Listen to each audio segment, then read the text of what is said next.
Assalamu alaikum wa rahmatullah.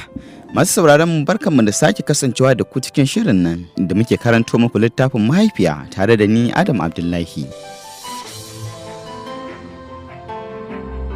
Madibbo ne ya shigo da gudu ya butu daga rantuwan da na aike shi nika sai haki yake yi. Na saki taɓaryar da ke hannuna na isa gare shi rungume shi nayi ko zai dawo nutsuwar shi. Menene Madibbo na me ya faru? Tambayar da na rika jera mishi kenan. Cikin tsamin baki na yaranta yace wasu mutane ne da shanduna suka biyo mu. Bai karasa magana ba makwabta na suka shigo da hanzari ba sallama, lamarin da ya kara taya min da hankali kenan. Maza ne biyu da tijawa basu amsa gaisuwar da nake musu ba, suka ce maza Habi ki zo ki bar garin nan, ga su gatari a gari har sun fara barna, gida suke bi suna binciken ku har daka. Ji ne tamkar da saki fitsari. Ɗaya daga cikin mutanen da suka shigo mai suna Malam Dahiru ne ya ce, ina yaran mu je mu gwada miki hanyar da zaki bi ki bar garin nan, idon su idon ku sai kisa. Tuni suka sabar min a fashe, ɗaya kuma a rike hannun Madibbo. Haka muka fito muna hawaye ni da dattijuwan nan. Tunda muka zo garin nan, dattijuwan nan ita take jibanta al'amuran mu, tamkar uwa na mai da ita, tana ƙaunata sosai. Ta lunguna muke tafiya da matukar sauri, duk zamana a garin ban san da hanyoyin nan ba, sai da muka tafiya ta mintuna 40 sannan muka iso wani fili, iyakar ƙauyen kenan. Daga nan ba za a ƙara ganin wani gida ba. Tsayawa muka yi muna huci, ɗaya daga cikin mazan nan ya kwanto guru a ƙugun shi ya miƙo min, na sa hannu biyu na karɓa. Ya ce ki ɗaura wannan da kyakkyawar niyya, in kina tare da ita babu wani aljani ko mutum ko dabba da za ta cutar da ke. Abu na biyu kuma ki rike addu'a, Allah yana tare da mai kiran sunan shi a koda yaushe. Na rusuna na ce na gode muku sosai Malam Barau, ba zan taɓa mantawa da ku ba. Ina hawaye suka juya, ni kuma na saɓi Abbas hannuna ɗaya rike da Madibbo. Haka muka ci gaba da nausawa cikin gonakin mutane, muka tafiya mai nisa, ga gajiya ga fargaba ga kuma kukan yara. Tuni na saɓi Madibbo na ɗaura shi a kafaɗata saboda gagarar shi da tafiyar yayi. Haka muka ci gaba da nausawa tun muna gano gonaki har muka fara ganin saura fili da aka kyale ba a komai da shi. Ban haɗu da komai ba kowa, hatta akuya ban gani ba. Azabar gajiya ta sanya ni zubewa a ƙasa. Muna mai da wahalar numfashi, tuni aina utabbacin azaba shi ma kuma a bashe. Warware zanin goyin na yi mishi shimfiɗa, suka ci gaba da bacci a wahale. Madibbo ne yake ta goge yan guntun hawaye, ya ce na goge hawaye na da ya cika min idona. Madibbo na menene? Ya ce min innan yunwa nake ji, ki taimaka ki bani ko ne zan sha ko ba siga. Maganar shi ta sanya dole na bawa hawaye na da ke faman fitowa. A iya rayuwar Madibbo baya shan koko, ya tsane shi dan idan ma ya min laifi nakan cewa sai na dura mishi koko. To yau gashi tun ba a je ko ina ba yana roƙon koko. Kai waɗannan mutane akwai azzalumai, ko ina za su je da haƙƙin marayu. Zaman kusan awa 2 muka yi a wurin, tun kafin azahar muka fito, amma gashi har la'asar ta yi. Duk da ban ji kiran sallah ba, amma yanayin inuwa da juyawar rana ya sanya na fahimci hakan. Taimama na yi kabbarar sallah, na hada da azahar da la'asar. Cikin ikon Allah na ji sauki da afuwa sun riske ni. Azabar gajiya da nake ji ya ragu sosai. Harama nayi bayan na shafa addu'o'i na mai da aina ubaya na dauki su Madibbo. Tafiya na ci gaba da yi a zuciyata, ina addu'ar Allah ya sanya mun kusa riskar ƙauye. Sai dai maimakon mu ga alamun gari, sai na ga bishiyu suna ƙaruwa, suna ƙara cunkushewa. Alamun dai daji muke riska. Bishiyun ƙauyen da muka baro da kuma hanyar da muka biyo gajeru ne, 'yan lukutaye kuma masu kauri da ba su da yawan cunkushewa. Sannan ciyayin wurin suna da tsawo, amma a nan inda muke sa gaban mu kuma ba su da kauri kuma dogaye ne sosai. Ciyayin da suke wurin kaɗan ne. Haka muka yi ta nausawa yayin da jerin ke ta ƙara baƙi. Na farko ga gabatarwar magariba da ke yi da kuma yawan bishiyun tare da rumfar da suke haɗawa a sama. Tsoro ne ya tsarsan man a zuciya yayin da muka ci gaba da nausawa cikin jejin. Ina taka kafata, ƙarar ganyayyakin da suka zubo ne suka bushe suke ta amsa kuwa. Ana cikin hakan ne na ji wata ƙara mai ƙarfi a gefe na. Da ƙarfi yara suka ƙwalla ihu, ni kuma na rantsa idanuwa na saboda tsoro. A zuciyata nake cewa shikenan mun kawo kanmu ga halaka. Bakina na rawa, haka na fara karanto ayatul kursiyu a hankali na fara bude idanuwa na. Tsoron da ke cikin zuciyata ya gushe. Ina ci gaba da tafiya ne tuntube da wani abu, na ambaci sunan Allah, na duka domin na gano ko menene. Idona ne ya sauka akan mummulalliyar kwakwa ɗanya sharaf. Wani farin ciki ne ya riske ni, na tsuguna na ɗauka, sai a sannan na ɗaga kaina sama. Ashe kewaye nake da bishiyun kwakwa.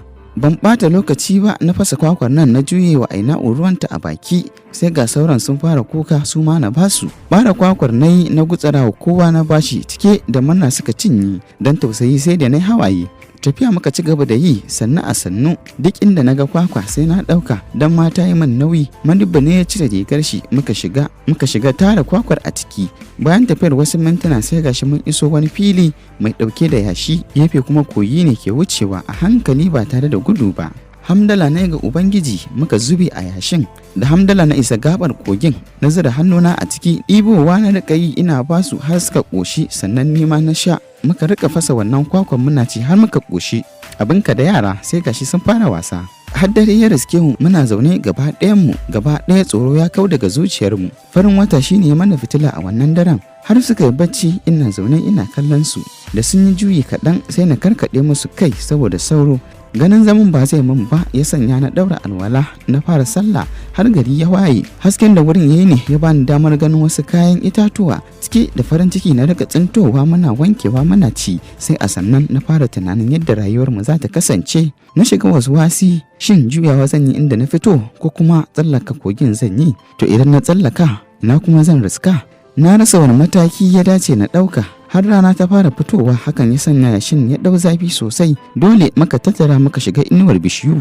Bayan da na kintaci kamar azahar ta yi, na alwala ne sallah, na wanke yarana sannan muka ci daga abin da Allah ya hore mana. Na dai gama yanke shawara lalle mu ci gaba da tafiya, zama a nan ba zai yi mana ba. Muna son ɗiban kayan itatuwan nan amma rashin guri ya hana. Haka dai muka ɗiba abin da ya samu muka taho. Muna dab da tsallakawa kogin nan na hango tawagar wasu mutane suna faman ifface gabana ya ta faɗuwa, zuciyata ta bugawa. Na so makarantu addu'o'i ina tsaye har suka kusanto ni. Tawaga ce ta mafarauta, kirari suke ta yi wa kansu. Tunda suka hango ni suka zuba mana ido cikin alaman nazari. Ko da suka ƙaraso kusa da ni muna masu kallon kallo, matasa ne zarata su 7. Guda ɗaya daga cikinsu ya zara bindiga zai harbe ni, sai ɗaya daga cikinsu ya ce, wai kai Tsadu, me yasa baka da lura ne? Ka daɗe kana harbi amma ka kasa bambance tsakanin mutum da aljani, kuma ko da aljani ne ai ba kula su za ka yi ba, tunda dai ba su maka komai ba. Wanda ake kira Tsadu ya ce, Alƙur'an kyanta ne kamar nasu, ban taɓa ganin bil'adama kamar ta ba. Wani daga cikinsu ya ce, baiwar Allah lafiya kike zaune a cikin wannan jeji mai hatsari? Ni murmushi na ce, daga ƙauyen Rukuki nake, ina neman gari kusa ne kuma na ɓata shine na tsinci kaina a nan. Ya jinjina kai ya ce, kina da kyakkyawan shiri sosai, zama a wannan jejin sai wanda ya shirya. A ilu ba samu kwalagal ku zo ku sata a hanyar ƙauyen Tsautsau, sai ku dawo muna jiran ku a nan. Waɗanda ya kira sunayensu suka fito, ya sake ce min Tsautsau shine ƙauye na farko da zaki fara gani, amma ƙauyen baya zaunuwa saboda baƙaƙen halayen mutanen garin. Kina isa ki nemi yaro ki ce ya nuna miki gidan Malam Kasimu Masunci, shi kaɗai ne zai sauke ki ba tare da matsala ba. Ki kula kar ki bari kowa ya ga fuskar ki har sai kin riski Malam Kasimu. Duk wanda ya kawo miki wargi kar ki kyale shi. In kin yi zango sai ki wuce ƙauyen gaba, shine namu Karanka, za ki iya zama lafiya a can ba tare da matsala ba. Yana kaiwa a nan a zancensa ya ɗeba min wasu daga cikin kayan guzurinsu. Gattun nan suka karɓar man yarana da kayan itatuwan da na kwaso, muka tafi, ne musu godiya sosai da fatan alkhairi. Mun yi tafiya kamar ta mintuna 40 sannan muka tsaya. Bayan sun jira na huta kamar mintuna 30 sai suka nuna min hanyar suka bani yarana.